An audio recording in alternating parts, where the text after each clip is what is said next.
But I wanted to watch it forever because the way that it was advertised, the way that the trailers were showing it, I was like, this is gonna be great. Right? Right? No, it was terrible.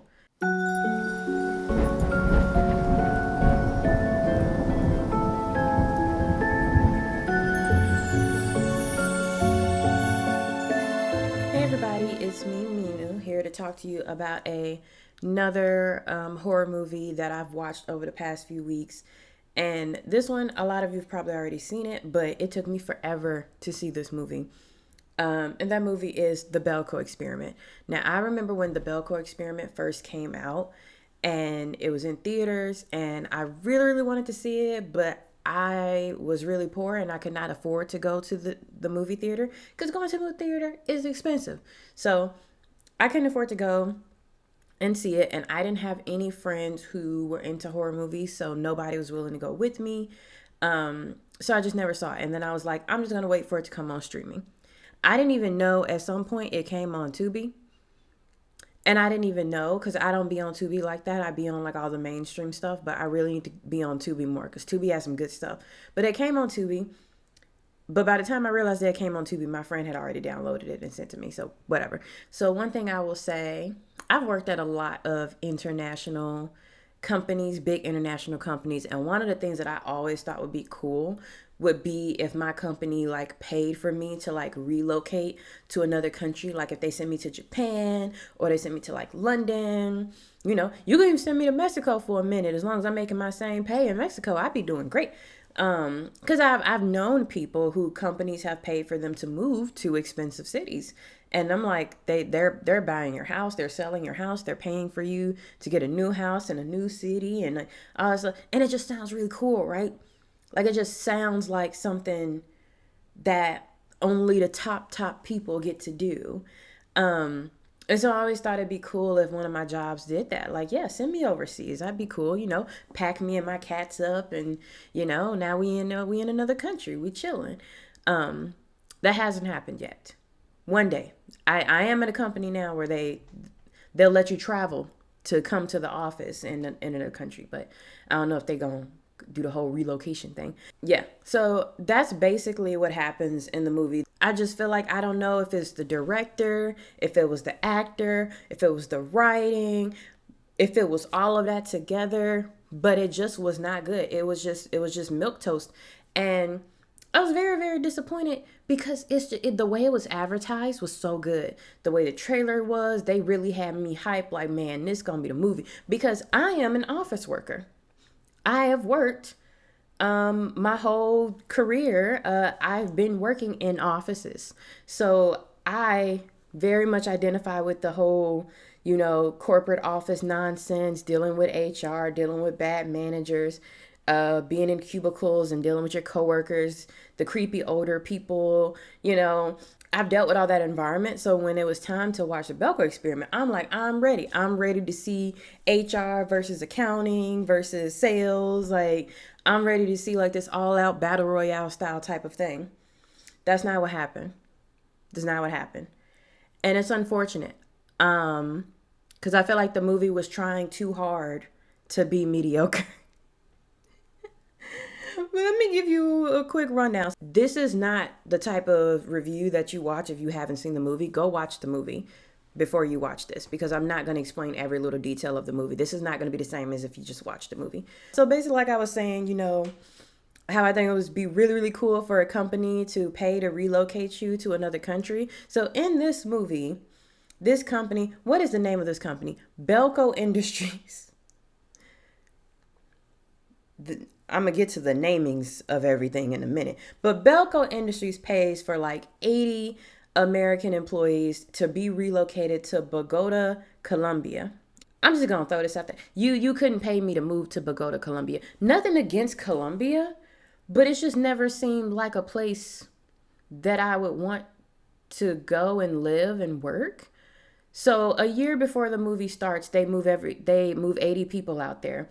And there's a mix of people. So you have the 80 American people, but then you have a bunch of Colombian employees as well. But it just seems like just from the jump, like you couldn't have paid me to go out to Bogota, Colombia. Like what am I doing in Colombia? What is the purpose of my job that I need to be in Colombia? I don't know. Make it make sense. So that's already strike one against them. The premise here is just making no sense to me. But 80 American employees agreed to be relocated to Bogota, Colombia. Okay. And then they all come to work in this office building. This office building is basically in the middle of nowhere with super high security. Once again, sounds very suspicious. But there is a new person named Dani, and she's new to the job, she's new to the country, and you see her getting her like orientation or whatever with the boss, and he's telling her that they're gonna have to implant a chip in the back of her neck or the back of her head to track her every movement, because Colombia is so dangerous that people get kidnapped all the time. So you want to have a tracker implanted in the back of your head so that the company can find you if you get kidnapped. Now, Dani is a woman of color. So I'm already waiting for her to walk the fuck out. Because why? Why? At no point in there's no amount of money that you could be paying me. One, you got me moving to Colombia, and two, you want to surgically implant a chip in the back of my head because of the fact that you moved me to a country where I could get kidnapped a lot easier than in America. Again, the premise of all of this makes absolutely no sense. It's not grounded in reality whatsoever. There's no way in the world a company would be able to legally do this in America. So for you to bring me out to Colombia and then say, yeah, now I'm going to surgically implant a tracking chip in your head so I can find you no matter where you are. I don't even fuck with the companies giving you work phones. You know, they give you work phones so that they can keep track of you wherever you go and like message you after hours and all of that stuff. So now you mean to tell me that no matter where I go, you gonna know where I am? You couldn't give me a bracelet. You couldn't give me a ring, a necklace. It has to be a tracking chip in the back of my head. The way I would have walked the fuck out. The way I would have been like, book me a flight back to America. And I think it's funny because they didn't tell you that before you left America. They told you when you got into Colombia that they did that because it sounds illegal. It sounds illegal. It sounds like an invasion of privacy. But also, too, you brought 80 employees out to a country where they are at constant risk of kidnapping, assault, and physical harm, robbery, all of that. It all sounds very sus. And I mean, I guess to the white people who came out there that it wasn't sus, it all sounds very sus. So the story follows Mike Milch. Basic is basic of names, which is one of the reasons why I feel like I'm questioning the writing of this as well. But I'm also questioning Mike Milch as an actor because either the director was bad or the guy who plays Mike Milch is just a bad actor, because there's nothing about this guy that I like. He's giving me stereotypical everyman trope. He's like, I'm just the white guy. That's literally what it sounds like they did in casting. They just said, we need an average looking white guy to dress business casual in the office. Don't try to build up his character. Don't try to give him any kind of backstory. Don't try to give him anything that makes him interesting as a person. Just give him a name and have him show up to work. Now, I will say, as they introduce him, he's driving through Bogota. He's seeing all the stuff. It's kind of giving you the sense of like, oh, we're in Colombia. That really don't last very long. I don't know why they felt they needed to shoot this in Colombia. Because outside of the intro where Mike's driving and he's like, you know, stopping by with the street vendors and stuff like that, and it's so quick, this could have been anywhere. This could have been India. This could have been Mexico. This could have been Honduras. Like, this could have been somewhere in Africa. It means nothing to the story other than something suspicious in a sense that maybe they get to do illegal things now that they're in Bogota, Colombia. But yeah, so he's driving and he gets to the office building and he's noticing that all of the Colombian employees are being turned around and sent home. And only the American employees are being let in. And there's a ton of new security guards there that day. That looks really, really suspicious. Now, what I liked about this scene, Just this scene, nothing before or after, just this scene, is that it kind of gave you Final Destination vibes. Like, you remember in Final Destination 2, where the woman is just like, she's sitting in her car, but she starts noticing a bunch of stuff that's weird. Like, they're all gridlocked and like something's not right. This is that moment where you see something's not right. There's a ton of armed security guards that are checking everyone who enters the building, and they are sending certain people away in only allowing the Americans to enter the building. Okay? That would have been my moment to turn the fuck around. I literally would have busted a U-turn. I don't care that I'm in line. I would have busted a U-turn. They can shoot after me if they want to. I mean, I already, at this point, Mike, he's been there for like a year. He's already got a tracking chip, so they can come get me at the house if they want to. But what I'm not about to do is enter a building with a bunch of armed security guards. It's giving danger. It's sending up all of these different danger signals. And that scene was done so well. And I'm like, who directed that scene? And then who directed the rest of the movie? Because I just don't believe it. I just don't believe that the person who did that scene did the rest of the movie. Who was the director? Greg McLean? There was somebody else in there at that moment, because there's no way. That is probably one of the very few good scenes, and it's at the beginning before anything actually happens, before the main plot even starts.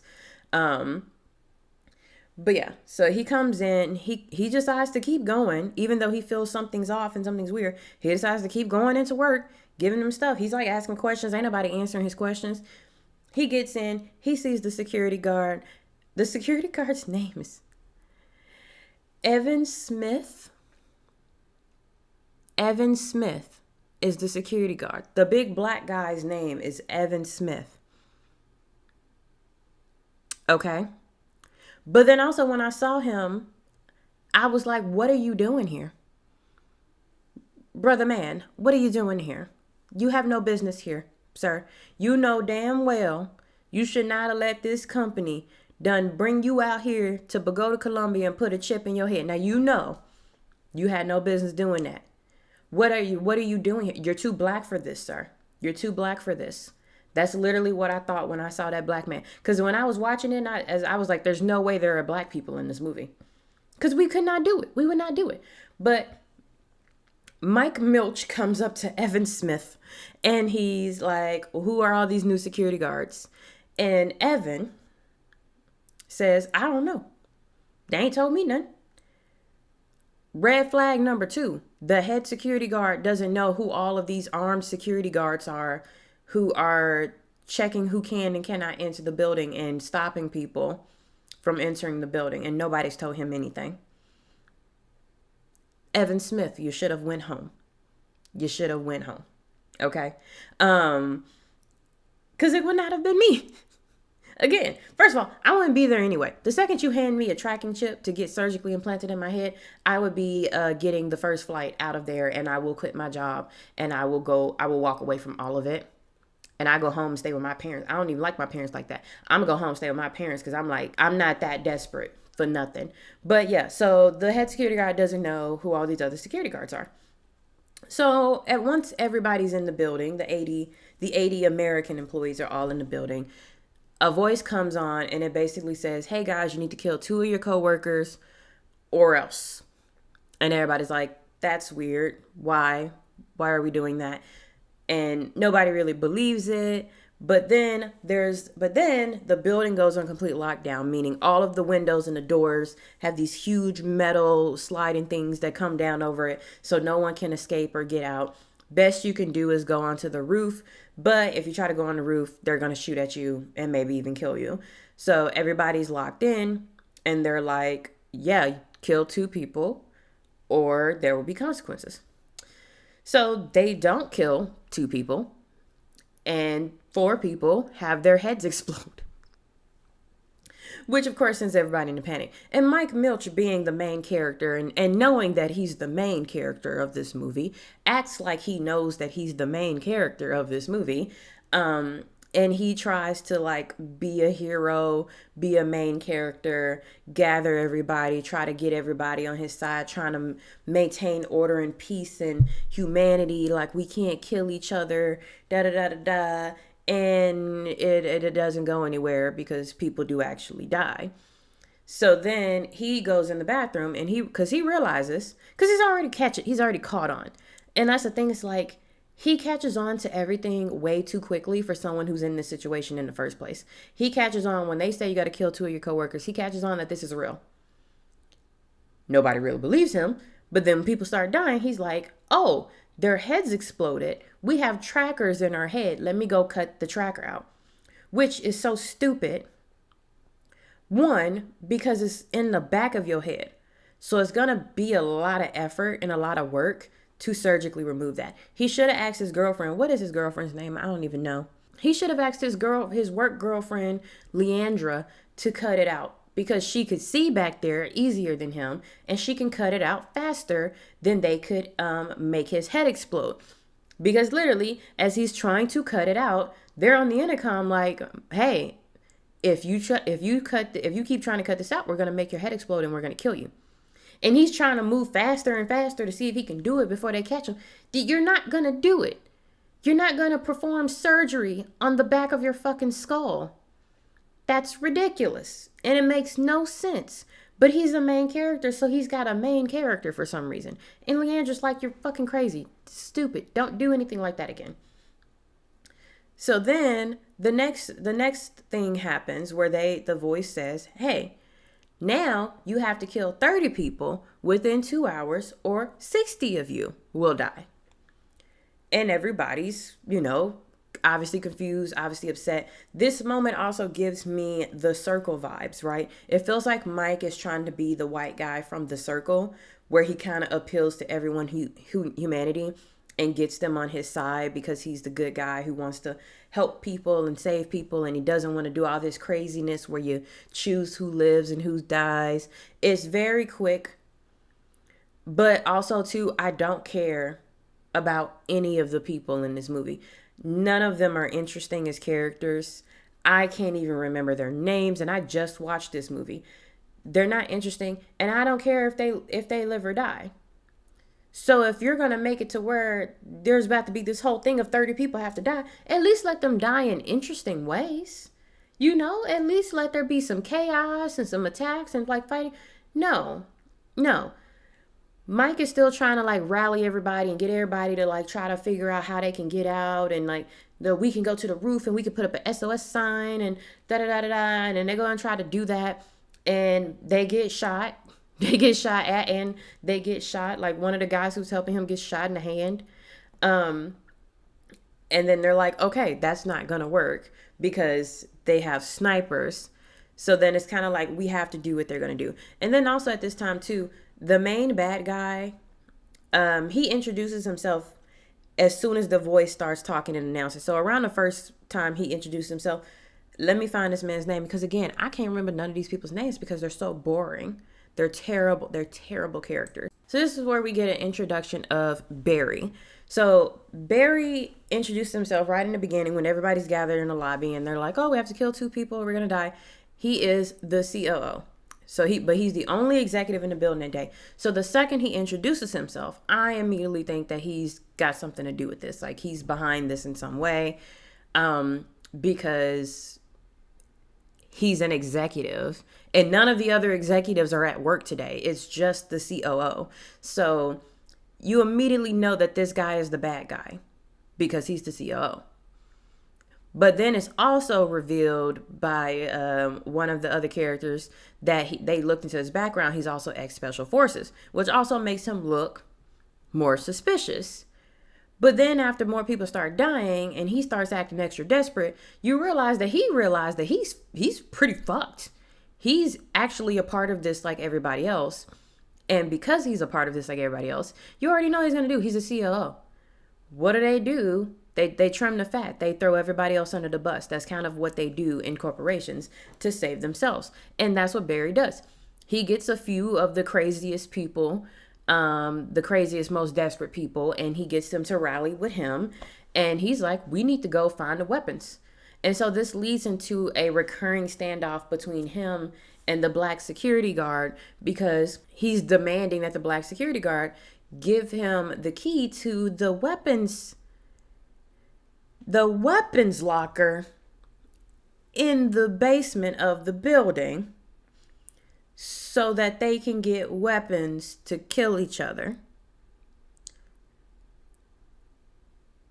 Evan Smith, sir, my brother in Christ, why are you working at an office building where there is a weapons locker full of guns and other things just randomly in an office building? I have never worked in an office building that has had a weapons locker. And he knows that there's a weapons locker, and the COO knows that there's a weapons locker. And I'm just trying to figure out why is this here? Now you could make an excuse that we're in Bogota, Colombia, so we might get attacked by a drug cartel at some point and need to defend ourselves. But that's what the rest of the guards are for. So you working at you have let them put a tracking chip in the back of your head, fly you out to a place where you're as far as possible away from anybody you know who can even check up on you, in a place that is known for being super, super dangerous. And in your office building is a weapons locker, like you're the police or something. There's 4 reasons why Evan should have never been there in the first place.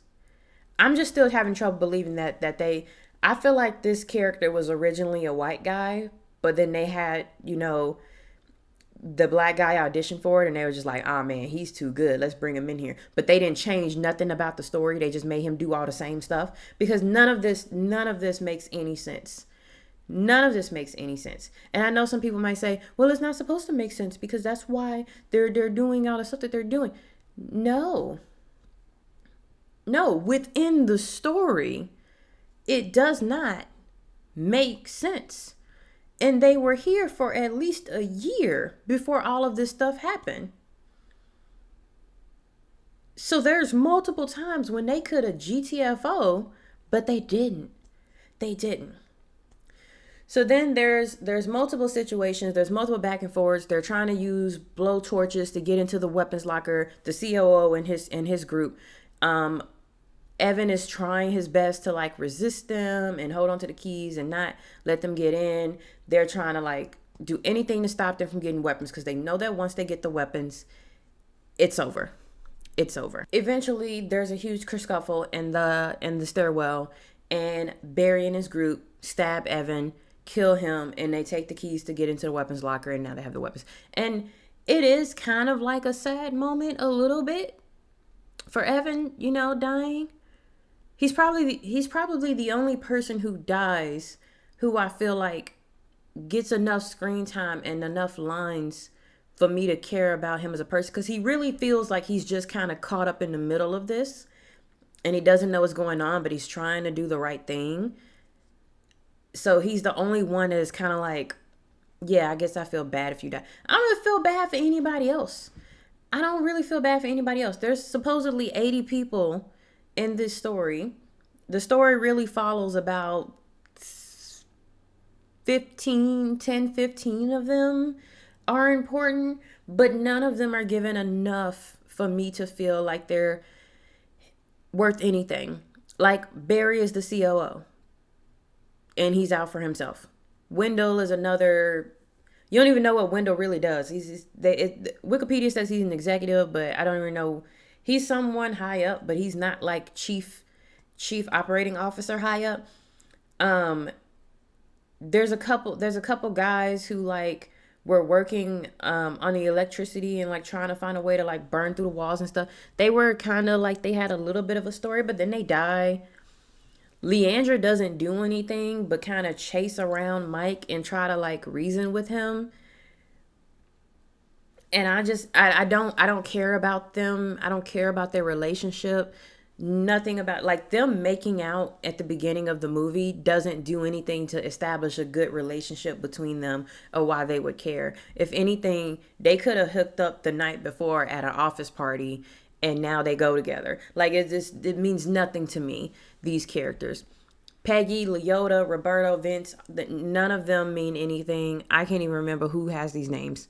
But yeah, Evan gets got, and now Barry and them have the key. They get the weapons. Now that they have the weapons, they gather everybody in the lobby, and Barry starts choosing who lives or dies. He starts with all the old people.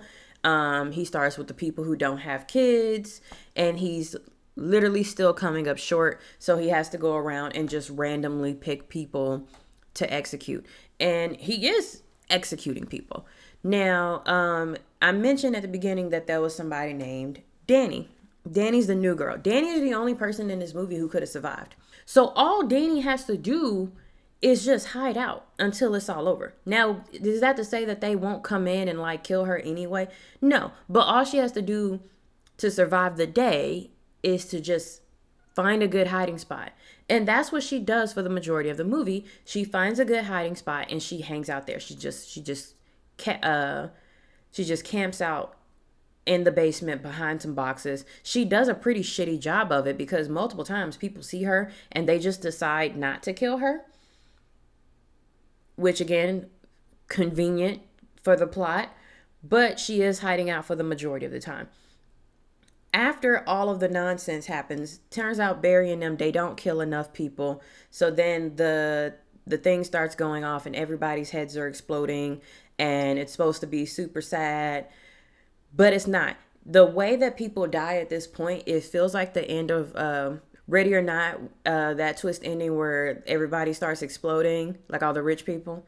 It kind of feels like that, which is not, it should not feel like that, because in that moment, you felt like, oh, good, the evil people are dying. But in this moment, it's the innocent people who are dying. And it doesn't feel like nothing. It feels like absolutely nothing. I don't care about any of these people. And then for some reason, Dani decides to go to the first floor. Like there's this whole moment where she meets up with Roberto, which is just another guy that she kind of met on her first day. He was nice to her for like 2 seconds before shit hit the fan. And they end up like trying to sneak into the elevator shaft and trying to find a way to like get around, and then the elevator comes on and then Roberto ends up getting crushed, but she manages to slide out the way at the right time. But she ends up getting into the elevator and going down to the first floor where everybody else was getting executed earlier. And so she just waits and the door opens and Barry shoots her in the head and now she's dead. Why did she leave her hiding spot? That's my question for the writer. Write it. Why did she leave the hiding spot? There was no reason for her to do that. She literally could have just waited out this entire situation until everybody was dead and then walked out. Especially, I'm gonna get to the ending in a minute, but yeah, so then Barry, he's shooting people. He's all upset. He's like, gotta kill everybody else. He ends up shooting Leandra. She ends up dying. And then Mike's all angry because his work girlfriend is dead now. And he's like, and then they have like this showdown where Mike, gets beat up a little bit, but then he ends up beating him with like what do you beat him with, a stapler or something? And he ends up, killing Barry. And so, because the last challenge after all of those other people's died was like whoever kills the most people survives. But then, it actually doesn't matter because everybody ends up dying except for Mike. So because he's the last one alive, he gets to walk free. But he comes out and he walks over to this hangar that he had noticed earlier before all the shutters closed, that he thought was weird. And he walks over and he gets this mysterious guy called The Voice. And he's like, yeah, I'm the one. We're doing social experiments on people. And we brought you out here because we can't get in legal trouble for killing y'all because we're in Colombia and all of this bullshit. And then Mike has his little moment where he's like, oh, actually, I took the bombs out of the people who died and I've planted them on you guys. So I'm just going to like jump and turn them on and everybody explodes. And then he almost explodes himself because he's just going on the little switches and almost hits his own switch. And then they're all dead. And then he like walks out. But to what? like the show tries to do this like cabin in the woods thing where it shows on a camera that there's multiple people that this experiment is happening at the same time, and there's a lot of like survivors from all the other experiments, and it tries to be like, you know, make it seem like this is bigger thing. But honestly, I don't care. I don't care to see it be any bigger than it is, because you did it on a small scale and it sucked and it makes no sense. And then a voice at the end is like, in stage one, commence stage two. We don't need a Belko experiment too. We don't. Not if you're going to write it like this. Not if you're going to direct it like this. Not if you're going to have these actors like this. Because none of these people had a proper introduction to make you feel like you cared about any of them. Any of them. They didn't even when they was having a moment where Barry was like lining people up and like, you know, executing them, that should have been such a serious, heartbreaking moment. But it was just like, I'm ready for these people to die so we can move on to the next scene. What's next? What's next? And I was so disappointed. And I messaged my friend about it because she had seen it a long time ago. And I messaged my friend about it, and she was like, yeah, they should have been like it would have been cool if we like saw them like killing each other with like office supplies and stuff. But instead they just go into a weapons locker and pull out guns and start shooting everybody. And I'm just like, yeah, that also was really stupid. That made no sense. Like, if you're going to do a movie like this, do it in a way that is interesting. If you're not going to develop the characters enough for us to care that they die, at least make their kills interesting to watch. Because they're not. A bunch of people being shot is not an interesting thing to watch. If anything, for some people, it might be triggering. You know, but if you had it to be like, you know, like establishing who hates who, or who's in this department, who's in that department, and why they hate each other, and now there's an opportunity where they have to kill each other to survive, and so they go after the people that they got beef with, you know what I mean?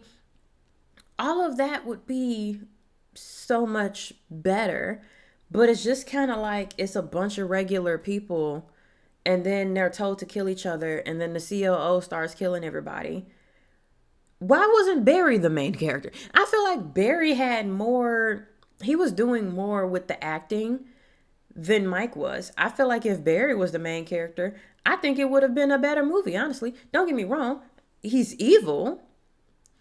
But I think if we watch this from his perspective, at least you would have gotten some more interesting scenes. Like, come on now, give me some flashbacks, give me some people with their kids, give me a background for Leandra and Mike's relationship. You know what I mean? Like, I have no way of caring about any of these characters. And then their deaths weren't interesting. So you failed in every way possible. Like, you got a good amount of money on this movie because you advertised it so well, but it fails in every way possible. And I was so frustrated. I was so annoyed. After that, I went to cleanse my palate with Mayhem, which ironically, Mayhem came out like just a year after Belko Experiment came out. And I'm just going to say, did a lot better. And I'll talk about that in another video. But it did the whole concept so much better. You know, as somebody who has worked in an office throughout her whole career, I really wanted to see Belko Experiment because I thought it was going to be like something that was going to be validating, and I was going to be able to connect with a lot of the stuff that was happening and a lot of the office politics and the jargon, and I could really get to see, like, you know, people unleash their frustration and their rage, because working in the corporate world is like, it's like a quiet rage, you know what I mean? And I didn't get any of that. I was very disappointed that I waited so many years to see something so subpar. But yeah, I'm gonna leave it there. We're gonna, you know, that movie. I can say I saw it now, and I can put that on. I can put that back in the back of my mind. I don't want to think about it no more. I don't want to talk about it no more. I want to move on to some stuff that's actually good. So I will be talking about Mayhem in a future video because I did really, really enjoy that. But until next time, I hope you guys have a wonderful evening, and I'll see you in the next video.